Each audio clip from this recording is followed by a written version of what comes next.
احمد رضا خان رحمۃ اللہ تعالی علیہ آپ سے بعض لوگوں نے کسی علاقے کے یہ سوال کیا کہ ہمارے یہاں کچھ ایسے افراد ہیں جن کو یہ شک و شبہ پیدا ہوا ہے کہ نبی کریم صلی اللہ تعالی علیہ وآلہ وسلم یہ تمام انبیاء کے سردار ہیں یا نہیں ہیں۔ تو ہم تو اس بات کو مانتے ہیں، لیکن آپ اس کے پر دلیل ہمیں بتائیں کہ اس کے دلائل کیا ہیں، کیونکہ وہ لوگ وہ ہیں کہ جو اہل سنت سے الگ ہیں اور اس کے پر اعتراض کرتے ہیں۔ تو اعلیٰ حضرت امام اہل سنت رحمۃ اللہ تعالی علیہ نے پورا ایک رسالہ لکھا، تجلی الیقین بأن نبینا سید المرسلین، یقین کی روشنی اس بات کو بیان کرنے کے لیے کہ حضور علیہ السلام تمام انبیاء کے سردار ہیں۔ یہ آپ کے رسالے کا نام ہے۔ پھر آپ نے اس میں 10 آیتیں اور 100 حدیثیں ذکر کی کہ نبی کریم صلی اللہ علیہ وسلم تمام انبیاء کرام علیہ السلام کے سردار ہیں، اور انبیاء کرام علیہ السلام پر حضور علیہ السلام کی فضیلت کو 10 طریقے سے بیان کیا۔ بہت سارے طریقوں سے بیان ہو سکتی ہے، لیکن 10 طریقوں سے اعلیٰ حضرت امام اہل سنت رحمۃ اللہ تعالی علیہ نے بیان فرمایا۔ میں اس میں سے ایک وجہ آپ کے سامنے بیان کرتا ہوں، لیکن اس سے پہلے میں اپنا ہمارا جو عقیدہ و نظریہ ہے وہ آپ کے سامنے میں بیان کرتا ہوں کہ تمام کے تمام انبیاء کرام علیہم السلام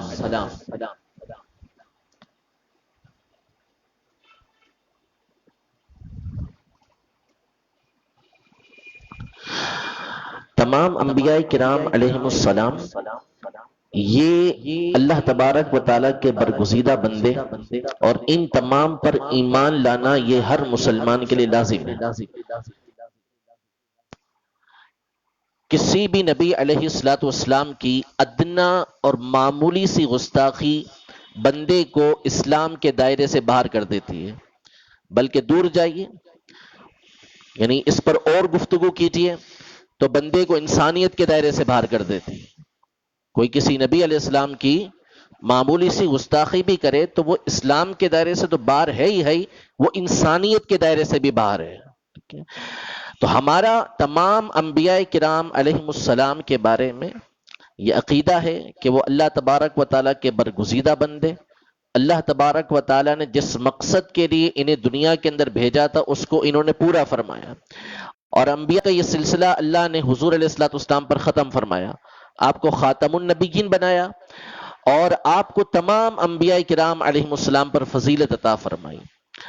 قرآن پاک میں اللہ تبارک و تعالیٰ نے سورۃ البقرہ میں بہت سارے انبیاء کرام علیہم السلام کا تذکرہ کیا، ان کے واقعات کو بیان کیا، ان کی فضیلتوں کو بیان کیا، اور اس کے بعد یہ ارشاد فرمایا تلک الرسل فضلنا بعضهم علی بعض، یہ رسول ہیں، ان میں سے ہم نے بعض کو بعض کے اوپر، یعنی کسی کو کسی کے اوپر فضیلت عطا کی ہے، یعنی ہے تمام کے تمام انبیاء، تمام کے تمام رسول ہیں، لیکن کسی کو زیادہ فضیلت والا کسی کے مقابلے میں بنایا ہے، ہر ایک فضیلت والا لیکن کسی کو دوسرے کے مقابلے میں فضیلت دی ہے، اور ان تمام میں جو سب سے بڑھ کر فضیلت اللہ نے عطا فرمائی وہ ہمارے آقا علیہ الصلوۃ والسلام کو عطا فرمائی۔ حضور علیہ الصلوۃ والسلام نے یہ ارشاد فرمایا کہ انبیاء کے درمیان فضیلت بیان نہ کرو، انبیاء کے درمیان فضیلت بیان نہ کرو، حالانکہ خود قرآن مجید فرقان حمید انبیاء کی فضیلت کو بیان کرتا ہے۔ تو علماء نے اس حدیث کا معنی یہ بیان کیا کہ انبیاء کے درمیان اس طرح فضیلت بیان نہ کرو کہ جس سے کسی دوسرے نبی کی توہین ہو، ایسے انداز میں بیان نہ کرو کہ جس سے کسی دوسرے نبی کی توہین ہو۔ اگر توہین نہیں ہوتی تو پھر قرآن مجید فرقان حمید خود فرماتا ہے کہ ایک نبی کو اللہ نے دوسرے نبی سے بڑھ کر بنایا ہے، ٹھیک ہے۔ تو ہم تمام کے تمام انبیاء کرام علیہم السلام پر یقین رکھتے ہیں، ایمان رکھتے ہیں، ہمارے ایمان کا جز ہے آمنت باللہ و ملائکتہ و کتبہ و رسلہ، اللہ کے جتنے رسول ہیں ان تمام کے اوپر ہم ایمان لے کر آتے ہیں، لا نفرق بین احد من رسلہ، قرآن فرماتا ہے کہ ہم کسی رسول کے درمیان تفریق نہیں کرتے، فرق نہیں کرتے کہ اس پر ایمان لے کر آئے اور اس پر ایمان لے کر نہیں آئے، بلکہ تمام کے تمام انبیاء کرام علیہ السلام پر ہم ایمان لے کر آتے ہیں، تمام کا ادب و احترام کرتے ہیں، تمام کی تعظیم کو فرض عین سمجھتے ہیں، لازم سمجھتے ہیں اس بات کو۔ لیکن نبی کریم صلی اللہ علیہ وسلم کو اللہ نے ان تمام میں سب سے بڑھ کر فضیلت والا فرمایا۔ امام اہل سنت رحمۃ اللہ تعالی علیہ نے بڑے خوبصورت انداز میں ایک بات بیان کی کہ قرآن مجید فرقان حمید کا آپ مطالعہ کریں، پڑھتے چلے جائیں، انبیاء کرام علیہم السلام پر ہمیشہ کافر یہ تانے دیتے رہے اور ان کے اوپر استہزاء، ان کے ساتھ استہزاء کرتے رہے، ان کا مذاق اڑاتے رہے، ان کے اوپر جو ہے وہ اعتراضات کرتے رہے۔ لیکن جب کسی نبی علیہ السلام پر کسی کافر نے اعتراض کیا، کفار کے گروہ نے اعتراض کیا کہ آپ کے اندر یہ بات ہے، آپ اس طرح کے ہیں، تو اس کا جواب خود اس نبی علیہ السلام کے زبان سے اللہ تعالیٰ نے دلوایا۔ نوح علیہ السلام پر اعتراض کیا ان کی قوم نے، نوح علیہ السلام نے ان کو جواب دیا۔ انہوں نے کہا کہ آپ کے اندر جو ہے وہ نعوذ باللہ گمراہی موجود ہے، تو آپ نے کہا کہ میرے اندر کیسے گمراہی ہو سکتی ہے، میں تو اللہ کا رسول ہوں، خود آپ نے جواب دیا۔ حضرت سیدنا صالح علیہ السلام پر اعتراض ہوا، آپ نے خود جواب دیا۔ حضرت موسیٰ علیہ السلام پر اعتراض کیا فرعون نے، اللہ نے آپ کی زبان سے آپ کو ان کو جواب دلوایا۔ یعنی جب بھی کسی نبی علیہ السلام پر اعتراض ہوتے، اللہ تبارک و تعالیٰ کی طرف سے ان کو یہ بات ڈالی جاتی اور وہ ان کفار کا جواب دیا کرتے تھے۔ لیکن نبی کریم صلی اللہ تعالی علیہ وسلم کی ذات گرامی وہ ہے کہ جب کفار نے حضور اکرم صلی اللہ تعالی علیہ وآلہ وسلم پر اعتراض کیے تو حضور علیہ السلام نے حکم نہیں ہوا کہ آپ جواب دیں، بلکہ خود اللہ تبارک و تعالی نے نبی کریم صلی اللہ علیہ وسلم کی طرف سے جوابات عطا فرمایا۔ اس کو آپ قرآن میں کئی مقامات پر دیکھ سکتے ہیں۔ جب نبی کریم صلی اللہ تعالی علیہ وسلم نے کوہ صفا پر پہلی مرتبہ کھڑے ہو کر اس بات کا اعلان فرمایا، قریش کو بلایا آپ نے کہ آؤ، اور پھر اس کے بعد آپ نے ان سے کہا کہ اگر میں تم سے یہ کہوں کہ اس پہاڑ کے پیچھے سے ایک بہت بڑا لشکر آ رہا ہے تو کیا تم میری بات کو تسلیم کرو گے؟ انہوں نے کہا بالکل کریں گے، کہ ہم نے کبھی آپ کو جھوٹ بولتے ہوئے دیکھا ہی نہیں، آپ کبھی جھوٹ بولتے ہی نہیں، آپ سچے ہیں، ہم آپ کی بات کو مانیں گے۔ نبی کریم صلی اللہ تعالی علیہ وآلہ وسلم نے فرمایا انی نذیر لکم بین یدی عذاب شدید، میں تمہارے آگے ایک بہت بڑے عذاب سے تمہیں ڈرانے والا ہوں، یہ بت پرستی چھوڑ کر اللہ تبارک و تعالیٰ کی توحید کے راستے کو اختیار کرو۔ قولوا لا الہ الا اللہ، یہ کہو کہ اللہ کے سوا کوئی معبود نہیں ہے، محمد صلی اللہ علیہ وسلم اللہ کے رسول ہیں۔ آپ نے ان کو کلمہ توحید کی دعوت دی، اسلام کی دعوت دی، تو آپ کا سگا چچا ابو لہب، اس نے سب سے پہلے اعتراض کھڑا کیا اور اس نے کہا کہ نعوذ باللہ تبا لک، آپ کے لیے تباہی ہو، نعوذ باللہ آپ کی بربادی ہو، آپ نے ہمیں اس لیے یہاں پر جمع کیا کہ آپ ہمارے بتوں کو برا بھلا کہیں اور اللہ کی توحید کی طرف بلائیں، اور حضور علیہ السلام کی شان میں گستاخی کی۔ اللہ تبارک و تعالیٰ کے حبیب صلی اللہ تعالیٰ علیہ وسلم نے اس پر صبر فرمایا، لیکن اللہ تبارک و تعالیٰ نے اس کا جواب ارشاد فرمایا، اور پوری سورت اللہ تبارک و تعالیٰ نے نازل فرمائی تبت یدا ابی لہب و تب، کہ ابو لہب کی ذات تباہ ہو، اور وہ برباد ہو ہی گیا، تباہ ہو گیا۔ یہ اللہ نے جواب ارشاد فرمایا تبت یدا ابی لہب و تب ما اغنا عنہ مالہ وما کسب، نہ اس کا مال اس کو کام آیا، نہ اس کی اولاد اس کو کام آئی۔ سیصلی نارا ذات لہب، ان قریب خود بھی بھڑکتی ہوئی آگ کے اندر داخل ہوگا، اور اس کی بیوی جو گٹھڑا اٹھانے والی ہے وہ بھی جہنم کے اندر داخل ہوگی۔ اور نتیجہ یہی نکلا کہ اللہ تبارک و تعالی نے ابو لہب کو ایسی بری سزا دی کہ اس کے بچوں کو اس کا دفنانا مشکل پڑ گیا، ایسی بری بیماری کے اندر مبتلا ہو کر وہ مرا۔ تو اللہ تبارک و تعالی یہ نبی کریم صلی اللہ تعالی علیہ وآلہ وسلم کی طرف سے جواب ارشاد فرماتا ہے۔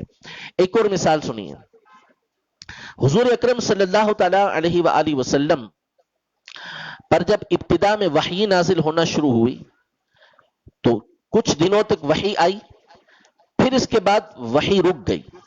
جو وحی نازل ہوتی نبی کریم صلی اللہ تعالی علیہ وسلم اسے کفار کے سامنے، مشرکین کے سامنے بیان کرتے کہ اللہ کی طرف سے یہ پیغام ہے، اللہ کی اس بات پر ایمان لے کر آؤ. اب جس کے نصیب میں ایمان ہوتا تھا وہ ایمان لے آتا تھا، اور جس کے نصیب میں کفر ہوتا تھا، شرک ہوتا تھا، وہ اسی پر قائم رہتا تھا. تو کچھ دنوں تک وحی آئی، پھر اس کے بعد رک گئی. آپ علیہ الصلوۃ والسلام اس پر بڑے غمزدہ تھے، اور ایک روایت کے مطابق نبی کریم صلی اللہ تعالی علیہ وآلہ وسلم روزانہ رات کو عبادت کرتے تھے، لیکن آپ بیمار ہو گئے تو کچھ دنوں تک آپ قیام کے لیے رات میں کھڑے نہیں ہو سکے. تو قریش کی ایک عورت نے جو حضور علیہ الصلوۃ والسلام کے قریب رہتی تھی، اس نے یہ کہا کہ ودع محمدن ربہ، ودع ربہ محمدن، محمد صلی اللہ علیہ وسلم کو ان کے رب نے چھوڑ دیا، وقلا، اور ان کو ناپسند کیا، برا جانا اللہ نے. حضور علیہ الصلوۃ والسلام کے بارے میں اس نے یہ بات کہی کہ اللہ نے ان کو ناپسند کیا اور ان کو چھوڑ دیا. حضور علیہ الصلوۃ والسلام کے جو نازک دل تھا اس کے اوپر اس کی بڑی ٹھیس لگی کہ ایسی بات اس نے کہی. اللہ تبارک و تعالیٰ کا جواب ملاحظہ فرمائے کہ اللہ تبارک و تعالیٰ کیسا جواب ان کفار کو دیتا ہے. قرآن پاک میں اللہ تعالیٰ فرماتا ہے وَالضُّحَىٰ وَاللَّيْلِ اِذَا سَجَا، مجھے ضحیٰ کی قسم، چاشت کی قسم، اور رات کی قسم جب وہ خوب چھا جائے، خوب چھا جائے اس وقت کی قسم. اس بات کو میں نے آپ کے سامنے کئی مرتبہ بیان کیا ہے کہ اللہ تبارک و تعالی جس چیز کی قسم قرآن پاک میں یاد فرماتا ہے وہ اللہ تبارک و تعالی کی طرف سے بڑی اہمیت والی چیز ہوتی ہے، بڑی فضیلت والی چیز ہوتی ہے، بڑی برکت والی چیز ہوتی ہے جس کی قسم اللہ یاد فرماتا ہے. تو چونکہ دن ہو یا رات ہو، دونوں اللہ تبارک و تعالیٰ کے بہت بڑے فضل ہیں کہ دن میں بندہ اپنی روزی کماتا ہے، کسب کرتا ہے، اور رات میں آرام کرتا ہے، اپنے دیگر معاملات کو ادا کرتا ہے. تو دونوں کے دونوں اللہ تبارک و تعالیٰ کی طرف سے بہت بڑی نعمت ہے. اللہ نے پہلے قسم یاد فرمائی، اور جب اللہ تبارک و تعالیٰ کسی چیز کی قسم یاد فرمائے اور اس کے بعد جس بات کو بیان فرمائے تو وہ بڑی اہمیت والی ہوتی ہے. ایک بات ہے، ایک معزز شخص، ایک بڑی شخصیت جو ہے وہ آپ کے سامنے کوئی بات کہے جس کے بارے میں آپ تصور ہی نہیں کر سکتے کہ جھوٹ بولے گی، وہ آپ کے سامنے کوئی بات کہے، قسم کھائے بغیر کہے، تو آپ اس کی بات پہ یقین کریں گے نہیں کریں گے؟ یقیناً کریں گے. لیکن اگر وہ آپ کے سامنے کسی بات کی قسم اٹھا کے کہتا ہے کہ میں یہ بڑی بڑی قسمیں کھا کے کہتا ہوں کہ یہ بات اس طرح ہے، تو پھر اس میں کسی طرح کا کوئی شک و شبہ رہتا ہی نہیں، اور ہمارے سامنے واضح ہوتا ہے کہ جس بات کو یہ آگے بیان کر رہا ہے وہ بڑی اہمیت والی بات ہے، اس لیے اس پر یہ قسم اٹھا رہا ہے. تو اللہ تبارک و تعالی نے پہلے قسم یاد فرمائی کہ مجھے چاش کے وقت کی قسم، وہ وقت کے جس کے اندر میں نے تمہارے اوپر نعمتیں کی ہیں، تمہارے اوپر فضل کیا ہے، تمہارے اوپر احسان کیا ہے، اور رات کے وقت کی قسم جب وہ اندھیری ہو جاتی ہے تو تم اس میں آرام کرتے ہو، تمہیں سکون ملتا ہے، اس وقت کی قسم ما ودعک ربک وما قلا، نہ تو تیرے رب نے تجھے چھوڑا ہے نہ ناپسند کیا ہے. اعتراض اس کافر عورت نے کیا کہ حضور علیہ الصلوۃ والسلام کو نعوذ باللہ اللہ نے چھوڑا اور ناپسند کیا. جواب خود اللہ تبارک و تعالی ارشاد فرماتا ہے کہ تیرے رب نے نہ تجھے چھوڑا ہے نہ تجھے ناپسند کیا ہے. علماء یہ ارشاد فرماتے ہیں کہ ضحیٰ کا ایک معنی ہوتا ہے سارا دن، جتنا بھی دن ہے اس کو ضحیٰ بولتے ہیں. ایک معنی ہوتا ہے کہ جب سورج گرم ہو جاتا ہے، چاش کا وقت ہوتا ہے، اس وقت کو ضحیٰ کہا جاتا ہے.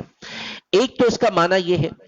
ایک معنی اس کا یہ ہے کہ ضحیٰ کا مطلب ہے نبی کریم صلی اللہ تعالی علیہ وسلم کا مبارک چہرہ، یعنی اے محبوب مجھے آپ کے روشن روشن چہرے کی قسم، چمک والے چہرے کی قسم، نورانی چہرے کی قسم، اس چہرے کی قسم کہ جو ظاہر ہوتا ہے تو جس طرح سورج عالم کو روشن کرتا ہے یہ چہرہ بھی ساری جہان کو روشن کر دیتا ہے، اس چہرے کی قسم، اور اس واللیل اذا سجا، ان زلفوں کی قسم جو کالی کالی ہیں.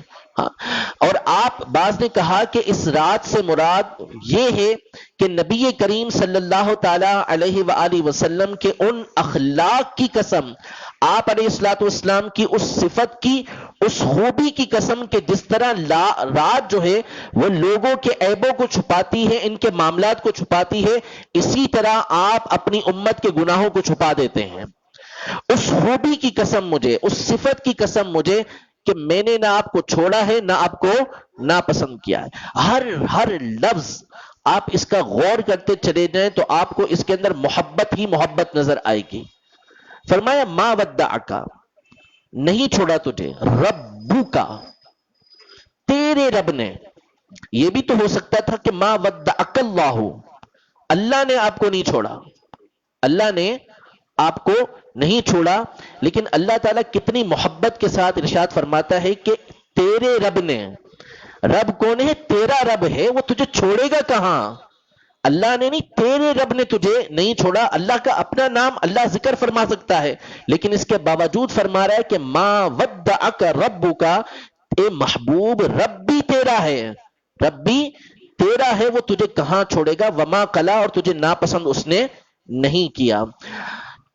چھوڑا اس کو جاتا ہے کہ جس کے اندر خوبیاں ہوں اور وہ خرابی کی طرف آتا چلا جائے، برائی کی طرف آتا چلا جائے، یا جس کے اندر کوئی خوبی ہو ہی نہ، بدصورت ہے، کالا کلوٹا ہے، بد اخلاق ہے، بری سیرت والا ہے، اس کو چھوڑا جاتا ہے۔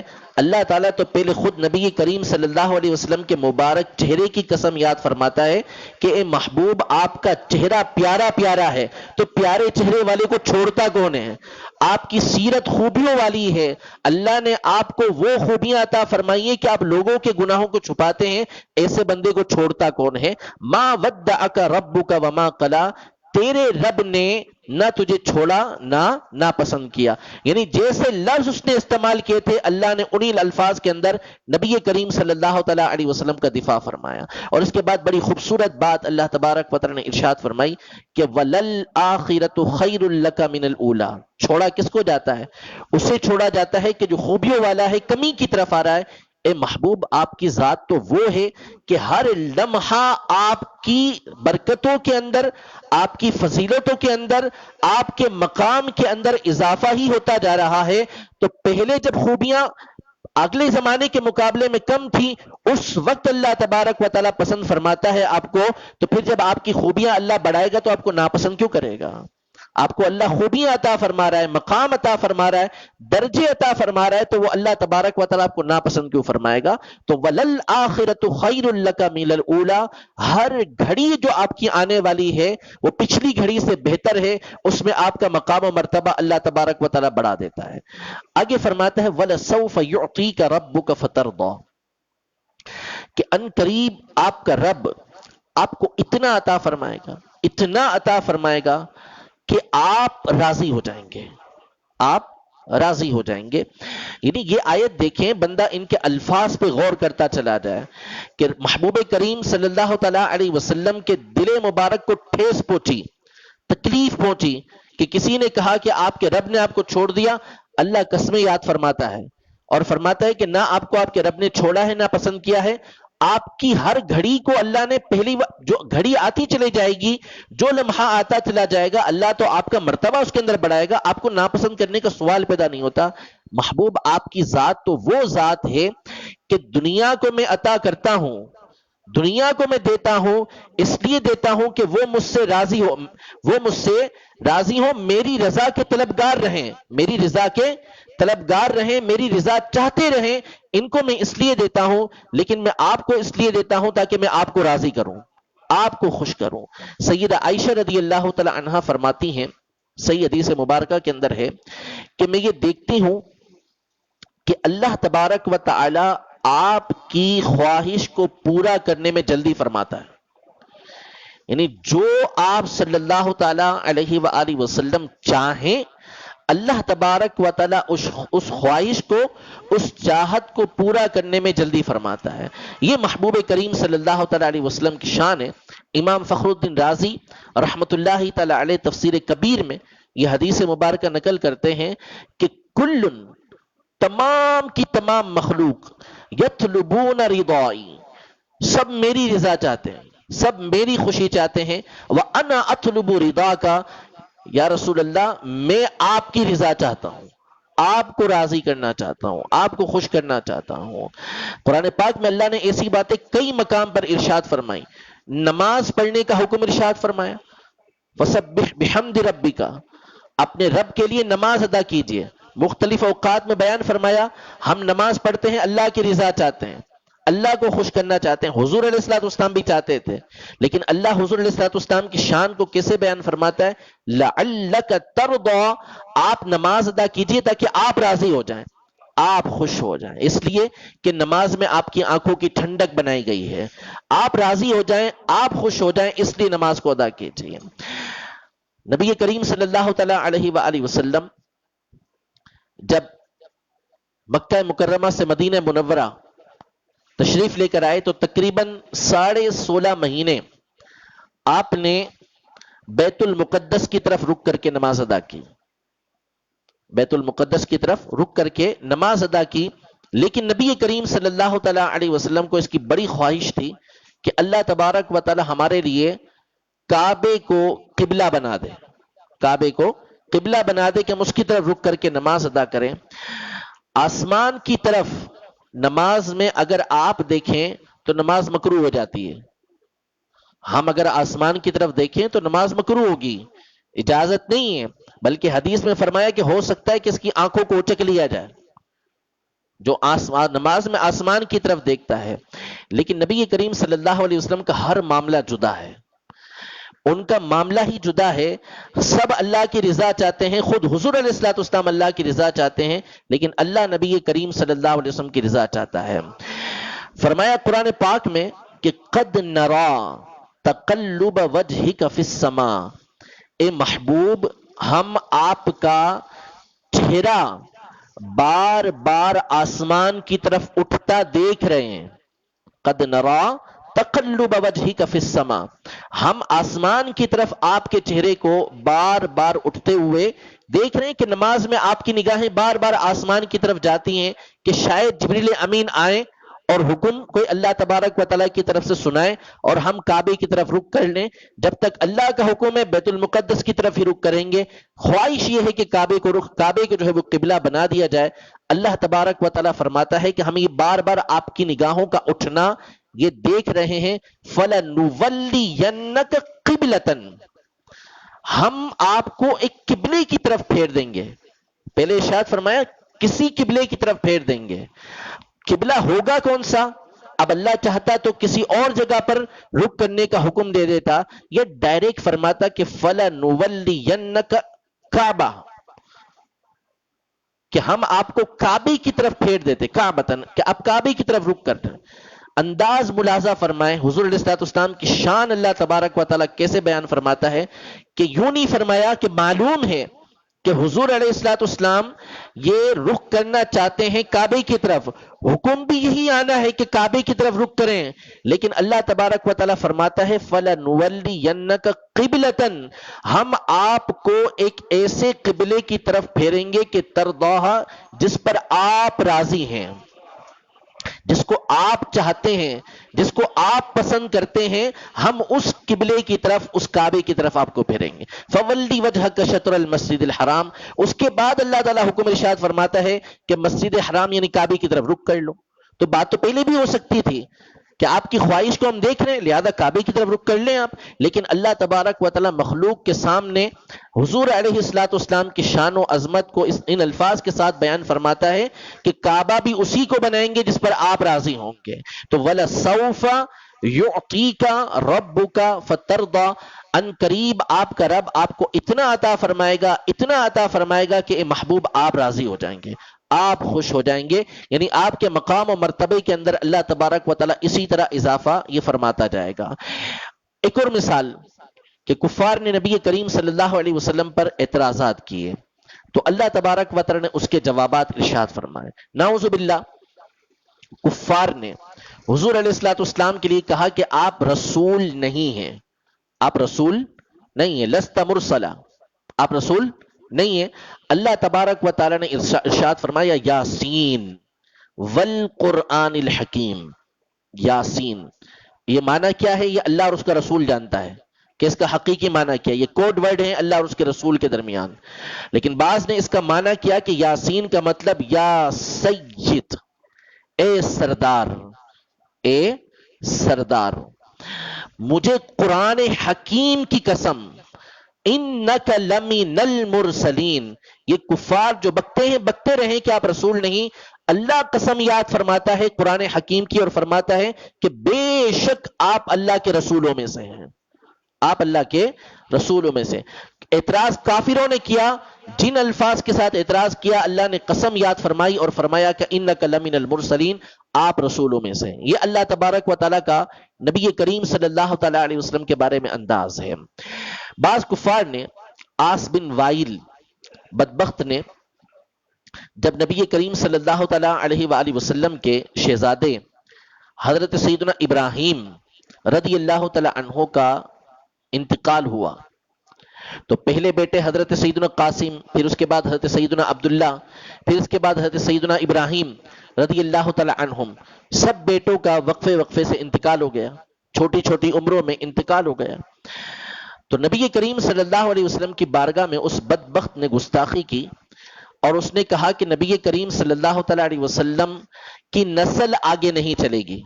اس نے بترن کے الفاظ استعمال کیے جس کا معنی ہوتا ہے کہ وہ شخصیت کہ جو نسل بریدہ ہو، جس کی نسل آگے نہ چلے، جس کی نسل آگے نہ چلے. اس نے یہ اعتراض کیا اور کہا کہ حضور علیہ الصلوۃ والسلام جب دنیا سے جائیں گے تو اس کے بعد ان کی اولاد تو ہوگی نہیں، تو لہذا ان کا نام نہیں رہے گا، ان کا چرچا نہیں رہے گا، ان کو کوئی یاد کرنے والا نہیں رہے گا، تو ان کا نام مٹ جائے گا، ان کا نشان مٹ جائے گا. اس بدبخت نے یہ گفتگو کی.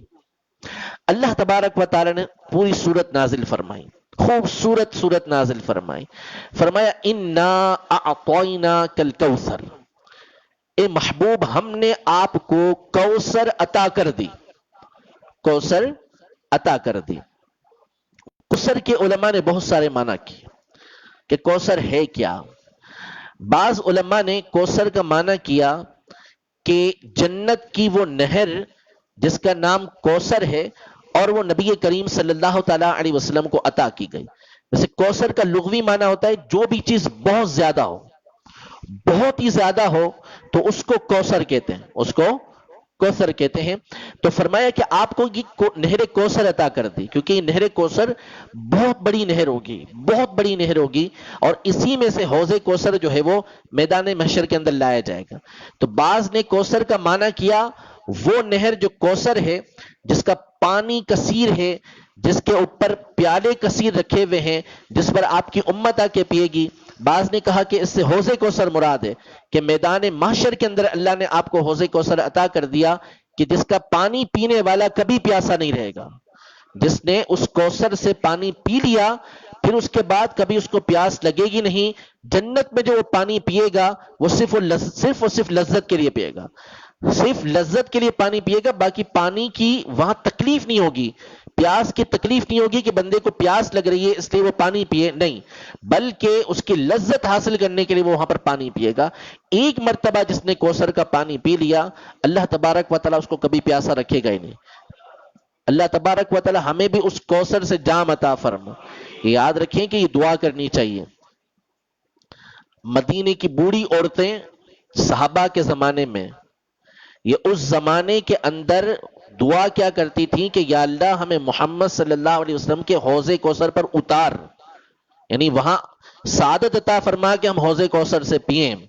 اور دعا کرنی چاہیے کہ اللہ تبارک و تعالی ہمیں نبی کریم صلی اللہ علیہ وسلم کے دست اقدس سے یہ کوثر کا جام عطا فرمائے. یہ دعا کرتے رہنا چاہیے، اپنے بچوں کو سکھانا چاہیے کہ اللہ تبارک و تعالی ہمیں حوض کوثر پر نبی کریم صلی اللہ تعالی علیہ وسلم کے دست اقدس سے جام کوثر عطا فرمائے. ٹھیک ہے، اور محبت اور بڑھتی چلی جائے تو اللہ کرے کہ حضور علیہ الصلوۃ والسلام اپنے لب مبارک سے وہ جام لگا کر ہمیں عطا فرمائے. تو اس کا ایک معنی نہر کوثر، ایک معنی حوض کوثر، اور بعض نے کہا کہ اس سے مراد بہت سارے معجزات، اللہ نے حضور کو بہت سارے معجزات عطا فرمائے. انا اعطینا کل کوثر، ہم نے آپ کو کثیر معجزات عطا فرما دیے. کتنے معجزات عطا فرمائے؟ حضور علیہ الصلوۃ والسلام کو اللہ نے کتنے معجزات عطا فرمائے؟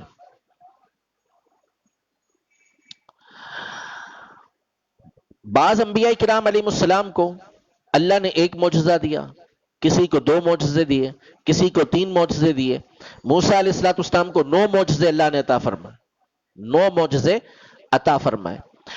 نبی کریم صلی اللہ تعالی علیہ وآلہ وسلم کو اللہ تبارک و تعالی نے بعض علماء کے مطابق 3000 سے زیادہ معجزے عطا فرمائے، 3000 سے زیادہ معجزے۔ اور بعض علماء نے یہ ارشاد فرمایا کہ قرآن کی ہر آیت کے اندر، ہر آیت میں کئی اعتبار سے معجزے موجود ہیں۔ اس لحاظ سے اگر دیکھا جائے گا تو ہزاروں ہزار نبی کریم صلی اللہ تعالی علیہ وسلم کے معجزات موجود ہیں۔ 3000 معجزوں کا مطلب آپ سمجھتے ہیں کیا ہوا؟ حضور علیہ الصلوۃ والسلام نے جب نبوت کا اعلان فرمایا، اعلان نبوت سے پہلے 40 سال کی عمر سے پہلے چند ایک معجزے آپ کے ظاہر ہوئے۔ آپ کے سینے مبارک کو چیرا گیا، ٹھیک ہے، یا آپ علیہ الصلوۃ والسلام جب تشریف لے جا رہے تھے تو بکریوں میں دودھ زیادہ ہو گیا، یا آپ علیہ الصلوۃ والسلام کی وجہ سے وہ اونٹنی تیزی سے چلنے لگی۔ تو چند معجزے اللہ تبارک و تعالیٰ نے اعلان نبوت سے پہلے بھی آپ علیہ الصلوۃ والسلام کو عطا فرمائے، لیکن اکثر معجزے کب ہیں؟ اعلان نبوت کے بعد۔ اعلان نبوت کے بعد حضور علیہ الصلوۃ والسلام کی زندگی کتنی ہے دنیا کے اندر؟ 23 سال، 23 سال کی آپ کی زندگی ہے، اور آپ علیہ الصلوۃ والسلام کو 3000 معجزے عطا کیے گئے۔ اب آپ حساب لگائیں گے تو اس اعتبار سے ہر دوسرے تیسرے دن نبی کریم صلی اللہ علیہ وسلم کی ذات سے معجزہ ظاہر ہوتا تھا۔ کبھی درخت آ کے سجدہ کر رہے ہیں، کبھی جانور آ کے سجدہ کر رہے ہیں، کبھی اشارے سے چاند چیر رہے ہیں، کبھی ہاتھ کے اشارے سے سورج کو واپس لے آتے ہیں، کبھی مردوں کو زندہ کر دیتے ہیں، کبھی کھانا زیادہ ہو جاتا ہے، کبھی کھارا پانی اس کو میٹھا کر دیتے ہیں۔ طرح طرح کے معجزات نبی کریم صلی اللہ تعالی علیہ وسلم کے روز روز صحابہ کرام علیہ مردوان دیکھتے ہیں۔ اسی لیے تو کہتے تھے یا رسول اللہ ہمیں اجازت دیں ہم آپ کو سجدہ کریں، ہمیں اجازت دیں ہم آپ کو۔ ایک جانور آ کے سجدہ کر رہے ہیں، اونٹ آ کے سجدہ کر رہا ہے، بکریاں آ کے سجدہ کر رہی ہیں، درخت آ کے سجدہ کر رہا ہے، ہمیں بھی اجازت دیں ہم بھی سجدہ کریں۔ نبی کریم صلی اللہ علیہ وسلم نے منع فرما دی، آپ نے منع فرما دیا کہ سجدے کی اجازت نہیں ہے۔ کہ میں سجدے کی اجازت اگر دیتا تو عورت کو دیتا کہ وہ اپنے شوہر کو سجدہ کرے، لیکن اجازت مرحمت نہیں فرمائی۔ لیکن ہم غور تو کر سکتے ہیں نا کہ کیا بات تھی کہ صحابہ کرام علیہم رضوان نبی کریم صلی اللہ تعالی علیہ وسلم سے اجازت چاہ رہے ہیں کہ ہمارا دل کرتا ہے کہ ہم آپ کو سجدہ کریں، ہمیں اجازت دیں۔ وجہ یہی تھی کہ گورے گورے چہرے والے، خوبصورت چہرے والے آقا علیہ الصلوۃ والسلام کے حسن و جمال کو دیکھتے اور آپ کے ان کمالات اور معجزات کو دیکھتے تو حضور علیہ الصلوۃ والسلام کی بارگاہ میں عرض کرتے کہ ہمیں بھی اجازت دیں، ہم بھی آپ کو سجدہ کریں، ٹھیک ہے۔ تو نبی کریم صلی اللہ تعالی علیہ وسلم کو 3000 سے زیادہ معجزے اللہ تبارک و تعالی نے عطا فرمائے۔ ارشاد فرمایا انا اعطیناک الکوثر، ہم نے آپ کو کوثر عطا کی، یعنی بہت سارے معجزے آپ کو عطا کیے۔ اس کا ایک معنی علماء نے یہ بیان کیا کہ انا اعطیناک الکوثر، اعتراض کیا کیا ہے؟ اعتراض یہ کیا ہے کہ آپ کے شہزادے دنیا سے چلے گئے، انتقال ہو گیا، حضرت ابراہیم رضی اللہ تعالی عنہ۔ اب آپ کی نسل آگے نہیں چلے گی، آپ کا نام لینے والا کوئی نہیں ہوگا، آپ کا چرچا کرنے والا کوئی نہیں ہوگا۔ یہ بات کہی، اللہ تبارک و تعالی نے ارشاد فرمایا ہم نے آپ کو کوثر عطا کی۔ علماء اس کا معنی بیان کرتے ہیں کہ ہم نے آپ کو ایسی اولاد عطا کی کہ جو بہت ہی زیادہ ہے، کثیر آپ کو اللہ نے اولاد عطا کی۔ اور ارشاد یہ حکم ہوا کہ نبی کریم صلی اللہ علیہ وسلم ارشاد فرماتے ہیں کہ ہر شخص اپنے باپ کی طرف منسوب ہوتا ہے، لیکن جو فاطمہ رضی اللہ تعالی عنہا کے شہزادے ہیں ان کی نسبت میری طرف ہوگی۔ اور پھر اللہ تبارک و تعالی نے ان شہزادوں کے اندر وہ برکتیں عطا فرمائی کہ اس آس بن وائل کا کہنا تھا کہ آپ کا نام لینے والا کوئی نہیں ہوگا، آپ کا چرچا کرنے والا کوئی نہیں ہوگا، آپ کی اولاد کوئی نہیں ہوگی، دنیا کے کسی کونے میں چلے جائیں آپ کو وہاں پہ سید زادہ مل جائے گا۔ کسی قوم کے اندر چلے جائیں آپ کو اہل بیت اطہار کے افراد اس کے اندر مل جائیں گے. تو عاص بن وائل کو جاننے والا کوئی بھی نہیں ہے. یہاں جتنے بیٹھے ہیں شاید ان میں سے 1-2% نے اس کا نام بھی سنا ہو کہ یہ کون تھا. ٹھیک ہے، لیکن اللہ تبارک و تعالی نے صرف اولاد نبی کریم صلی اللہ علیہ وسلم کو وہ عطا فرمائی کہ ساری دنیا میں آج نبی کریم صلی اللہ علیہ وسلم کی اولاد موجود ہے. اور اولاد بھی عام نہیں، ایسے نہیں عام لوگوں کی اولاد کی طرح.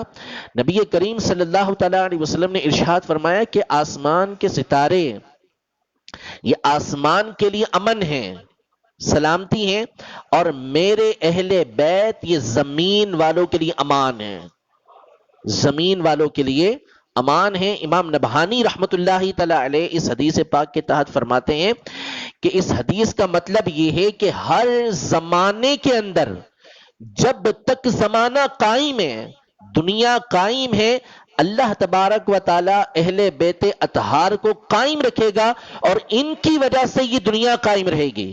کیونکہ نبی کریم صلی اللہ علیہ وسلم نے فرمایا کہ میرے اہل بیت یہ دنیا والوں کے لیے امان ہیں، یعنی ان کی موجودگی ہے تو ہمیں امن و امان سکون مل رہا ہے، ورنہ اللہ تبارک و تعالی اس کائنات کو تباہ و برباد فرما دیتا. قیامت آ جاتی اگر اہل بیت اطہار نہ ہوتے. تو اعلی حضرت فرماتے ہیں کہ اللہ نے آپ کو وہ اولاد عطا کی کہ جس کی وجہ سے عالم کا نظام قائم ہے، جس کی وجہ سے عالم کا نظام قائم ہے. تو انا اعطینا کل کوثر، بے شک ہم نے آپ کو کوثر عطا کی، یعنی آپ کو اتنی اولاد عطا کی کہ کسی اور کو اتنی اولاد نہیں ملی. اس نے کہا کہ آپ کا نام لینے والا کوئی نہیں رہے گا، آپ کا چرچا کرنے والا کوئی نہیں رہے گا. اللہ تبارک و تعالی نے ارشاد فرمایا قرآن پاک میں سورہ علم نشرہ میں، وَرَفَعْنَا لَكَ ذِكْرَكَ، ہم نے آپ کے ذکر کو آپ کے لیے بلند کیا. جبریل امین حاضر خدمت ہوتے ہیں، حضور علیہ الصلوۃ والسلام سے عرض کرتے ہیں کہ آپ جانتے ہیں کہ اللہ نے آپ کے ذکر کو کیسے بلند کیا؟ تو فرمایا بتاؤ کیسے؟ تو جبریل امین نے عرض کی کہ اللہ نے آپ کے نام کو اپنے نام کے ساتھ ملا دیا. اذا ذکرت ذکرت، جب بھی میرا ذکر کیا جائے گا آپ کا بھی ذکر کیا جائے گا، آپ کا بھی ذکر کیا جائے گا. دنیا میں سروے کر لیں، آپ کو سب سے بڑھ کر نام دنیا میں محمد اور احمد ملیں گے. یعنی آج سے کوئی 10 سال پہلے کے سروے میں دنیا کے اندر 60 ملین سے زیادہ افراد کا نام محمد تھا، صرف محمد نام، وہ بھی جو ان کے سامنے پہنچے ہوں گے. باقی اس کے علاوہ جو ہے وہ کتنے نام ہوں گے جن کے نام محمد رکھے گئے، کس بنیاد پر؟ کہ نبی کریم صلی اللہ علیہ وسلم کا نام محمد تھا. تو اللہ نے نام کو اتنی برکت عطا فرمائی، اتنا چرچا عطا فرمایا کہ دنیا میں سب سے زیادہ نبی کریم صلی اللہ تعالی علیہ وآلہ وسلم کا نام یہ محمد رکھا جا رہا ہے. اور ارشاد فرمایا کہ جب بھی میرا ذکر کیا جائے گا آپ کا ذکر کیا جائے گا. اللہ نے نماز کے اندر نبی کریم صلی اللہ تعالی علیہ وسلم کے نام کو لینا ضروری قرار دے دیا، یعنی اس کے بغیر ہماری نماز ہی پوری نہیں ہوگی. السلام علیک ایھا النبی. اور درود پاک جب ہم نے پڑھنا ہوتا ہے اللہم صلی علی محمد، نماز میں درود ابراہیمی پڑھا جائے گا، اس میں نبی کریم صلی اللہ علیہ وسلم کا ذکر آئے گا. عبادت اللہ کی ہے، ذکر اللہ کا ہے، لیکن اللہ تبارک و تعالی نے نبی کریم صلی اللہ علیہ وسلم کا نام اس میں شامل کیا. لا الہ الا اللہ بندہ ساری زندگی کہتا رہے، کافر ہے، مشرک ہے، عیسائی ہے، یہودی ہے، ساری زندگی لا الہ الا اللہ کہتا رہے، کچھ بھی نہیں ہوگا جب تک محمد رسول اللہ نہ کہے. اسلام کے لیے، مومن ہونے کے لیے اللہ نے لازم کر دیا کہ محمد صلی اللہ علیہ وسلم کا نام لینا یہ ضروری ہے. اذان لے لیجئے، اللہ نے اذان میں نبی کریم صلی اللہ تعالی علیہ وسلم کے نام نامی کو شامل کیا.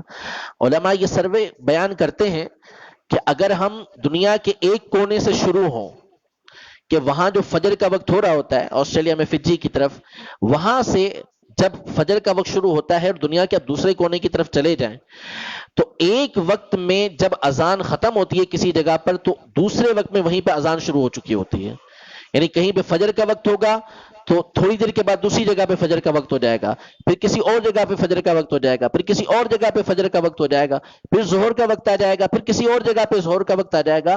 یعنی 24 گھنٹے دنیا میں کہیں نہ کہیں اذان دی جا رہی ہوتی ہے، اور اذان میں نبی کریم صلی اللہ علیہ وسلم کے نام نامی کو یہ بلند کیا جا رہا ہوتا ہے. اس نے کہا کہ آپ کا نام باقی نہیں رہے گا، آپ کی نسل مبارک باقی نہیں رہے گی.